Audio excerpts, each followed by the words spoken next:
জয় শ্রীকৃষ্ণ। বন্ধুরা, স্ত্রীদের এই তিনটি চরম ভুলের কারণে স্বামীর মৃত্যু স্ত্রীদের আগেই হয়ে যায়।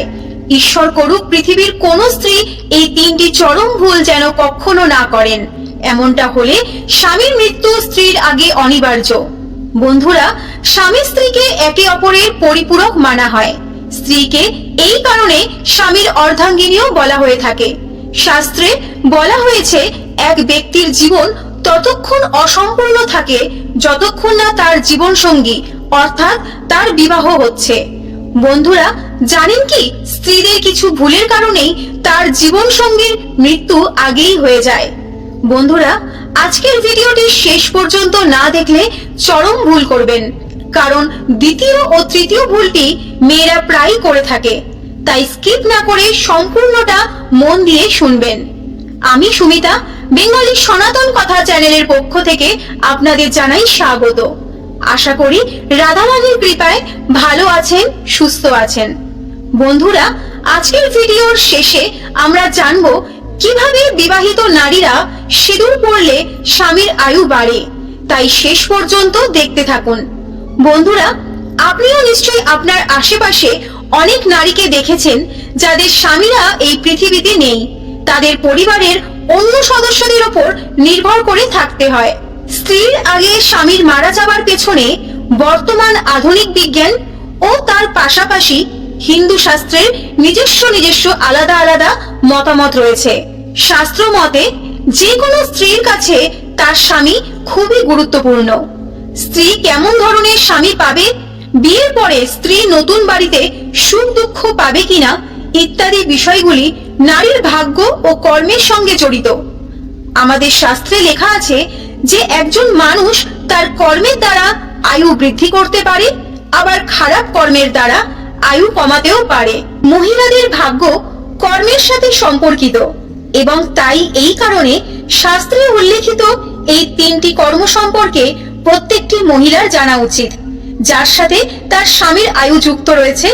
এবং সেই সকল স্বামী বা পুরুষদেরও এই ভিডিওটি শেষ পর্যন্ত দেখা উচিত, কারণ তাদের মাধ্যমেও স্ত্রীরা অবগত হতে পারে। গরুড় পুরাণ অনুযায়ী স্বামী স্ত্রীর পারস্পরিক সম্পর্ক পূর্বজন্মের কর্মের ভিত্তিতে নির্ধারিত হয়ে থাকে। মহাভারতের আদি পর্বে লেখা আছে, ভার্যা মূলং ত্রিবর্গস্য ভার্য মূলং তরিষ্যাতঃ।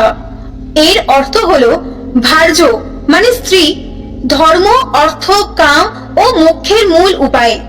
শাস্ত্রে স্ত্রীকে অর্ধাঙ্গিনী বলা হয়েছে এবং তাই স্বামী স্ত্রী কর্মের ফল একে অপরকে ভোগ করতে হয় এবং তাই স্বামী স্ত্রীর কর্মের ফল একে অপরকে ভীষণভাবে প্রভাবিত করে।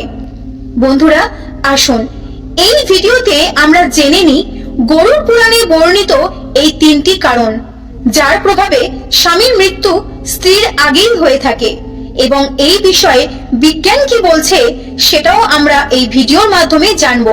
বন্ধুরা, বিজ্ঞানের মতে নারীদের পুরুষের তুলনায় বেশি দিন বাঁচার সবচেয়ে বড় কারণ হলো সামান্য পরিস্থিতিতে নারীদের রোগ প্রতিরোধ ক্ষমতা পুরুষের মতো বয়স বৃদ্ধির সাথে সাথে দ্রুত কমে যায় না। আর এই কারণেই বৃদ্ধ বয়সে পুরুষরা অনেক বেশি রোগ ভোগে আক্রান্ত হয়ে পড়ে, যার কারণে বহু পুরুষরা তাড়াতাড়ি মারা যায়। কিন্তু শাস্ত্রে এমনটি হবার জন্য একটি ভিন্ন কারণের উল্লেখ করা আছে, যার অনুসারে মহিলাদের এই তিনটি ভুলের কারণে তাদের আগেই তাদের স্বামীরা মারা যান। বন্ধুরা, স্বামী স্ত্রীকে একে অপরের পরিপূরক বলা হয়েছে। শাস্ত্রে বলা হয়েছে একটি মানুষের বিয়ে না হওয়া পর্যন্ত তার জীবন অসম্পূর্ণ। তাই এখনো অনেক পূজা পাঠ, হোম যজ্ঞের সময় স্ত্রী ছাড়া বা স্বামী ছাড়া সেই যজ্ঞ বা পূজা অসম্পূর্ণ রয়ে যায়। এমনকি অনেক বিশেষ পূজা পাঠে স্বামী স্ত্রীকে একসাথে বসে সংকল্প করতে হয়। স্ত্রী স্বামীর দীর্ঘায়ু লাভের জন্য অনেক পূজা পাঠ করে থাকে, যেমন শিবরাত্রি ব্রত, করবা চৌথের ব্রত, বট সাবিত্রীর ব্রত প্রভৃতি। কিন্তু তার আগে যদি তার স্বামী মারা যায়, তবে গরুড় পুরাণে বলা হয়েছে একজন মহিলা যখন এই তিনটি ভুল করে তখন তার স্বামী তার আগেই এই পৃথিবী থেকে চলে যায়।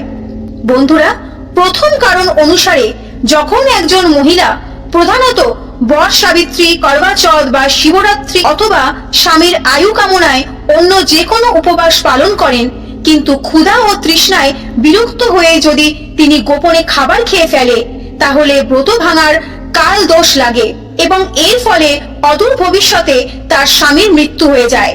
এমনটি ধর্মগ্রন্থে লেখা আছে যে উপবাসের সময় মনের মধ্যে খাবারের লোভ জন্মালে তা মহাপাপ। যে মহিলারা এমন করেন তাদের পরজন্মেও স্বামীর ভালোবাসা থেকে বঞ্চিত হতে হয়। গরুড় পুরাণে বলা হয়েছে, যখন কোনো নারী তার স্বামীর দীর্ঘায়ু কামনার জন্য উপবাস রাখেন, তখন তার অন্ন গ্রহণ করা উচিত নয় এবং ভক্তি সহকারে উপবাস শেষ করার পরেই ব্রতটি ভাঙা উচিত। তবেই স্বামীর আয়ু দীর্ঘ হয় এবং স্বামী স্ত্রীর সম্পর্কের মধ্যে ভালোবাসা মজবুত হয় ও কোনো প্রকার অকাল বিচ্ছেদ তাদের মধ্যে ঘটে না। বন্ধুরা, স্ত্রীর দ্বিতীয় ভুলটি হলো কথায় কথায় মিথ্যে দিব্যি খাওয়া, কথায় কথায় স্বামীকে মিথ্যে বলা, সংসারে ঝগড়া বিবাদ করা ইত্যাদি, স্বামীর গায়ে আঘাত করা, কটু কথা বলা প্রভৃতি গুরুতর পাপের সমান হয়ে থাকে। শাস্ত্র অনুসারে এই ধরনের সম্পর্কের দরুন সেই নারীকে 7 জন্ম পাপের শাস্তি ভোগ করতে হয় এবং তার স্বামীর আয়ুকালও কমে যায়। অনেক মহিলা অনেক প্রকার ব্রত পালন করেন এবং ভক্তি সহকারে তা পালনও করেন, কিন্তু যদি সে কথায় কথায় স্বামীর মিথ্যা দিব্যি খায় এবং তাকে সর্বদা কটূক্তি করে, তাহলে এতে মাতা লক্ষ্মী ভীষণ রুষ্ট হন। পরিণাম স্বরূপ তাকে 7 জন্ম বিধবার জীবন ভোগ করতে হয়। তৃতীয় ভুল, বন্ধুরা, গরুড় পুরাণে বলা আছে যে একজন নারী যদি কথায় কথায় বাড়িতে কান্নাকাটি করে এবং চোখের জল ফেলে, কোনো কিছুতেই যদি সন্তুষ্টি না পায়, উচ্চাকাঙ্ক্ষী হয়, তাহলে সেক্ষেত্রে সেই বাড়িতে মা লক্ষ্মী থাকতে পারে না। ফলস্বরূপ সেই নারীকে বৈধব্যের মতো নরক যন্ত্রণা ভোগ করতে হয়। স্বামীর অগাধ ভালোবাসার পরেও যদি সেই স্ত্রী সুখী মনে সংসার করতে না পারে, যদি সর্বদা দুঃখী মন নিয়ে ঘরের কাজ করে থাকে, তাহলে সেই বাড়িতে সেই সংসারে নেগেটিভ এনার্জি সৃষ্টি হয়, যার ফলে মাতা লক্ষ্মী সেই সংসার ত্যাগ করে এবং ফলস্বরূপ সংসারে সেই স্ত্রীর স্বামীর আয়ু ক্ষয় হয়। এছাড়া যে সকল স্ত্রীরা ঘরে সঠিক সময় গোধূলি বেলায় সন্ধ্যাবাতি দেয় না, রাত্রে দেরিতে ঘুমায় ও সকালে দেরি করে বিছানা ত্যাগ করে, মাথায় প্রতিদিন স্নান করে সিঁদুর ছোঁয়ায় না, সেই সকল স্ত্রী 7 জন্ম স্বামী সুখ থেকে বঞ্চিত থাকে। মৃত্যুর পর নরক যন্ত্রণা ভোগ করতে হয় তাদের। এর পাশাপাশি একটি ছোট্ট উপদেশ বা টোটকা আজকের আপনাদের ভিডিও শেষে জানিয়ে রাখি। আজকাল অনেক স্ত্রীরা স্নান করে উঠে ভিজে খোলা চুলে সিঁথিতে সিঁদুর পরেন। তা প্রচন্ড রকম ভাবে অশুভ বলে মানা হয় শাস্ত্র মতে, কারণ খোলা চুলে কখনোই গৃহলক্ষ্মী অর্থাৎ স্ত্রীরা সিঁদুর পরবেন না, এতে মাতা লক্ষ্মী রুষ্ট হন, ঘরে অলক্ষ্মী প্রবেশ করে। তাই সর্বদা চুল বাঁধা অবস্থায় কিংবা চুলে কোনো প্রকার বন্ধন সৃষ্টি করে তারপর সিঁথিতে সিঁদুর পরবেন। এতে স্বামীর দীর্ঘায়ু হয় এবং সংসারে লক্ষ্মীশ্রী থাকে। তো বন্ধুরা, এই ছিল আজকের তথ্য।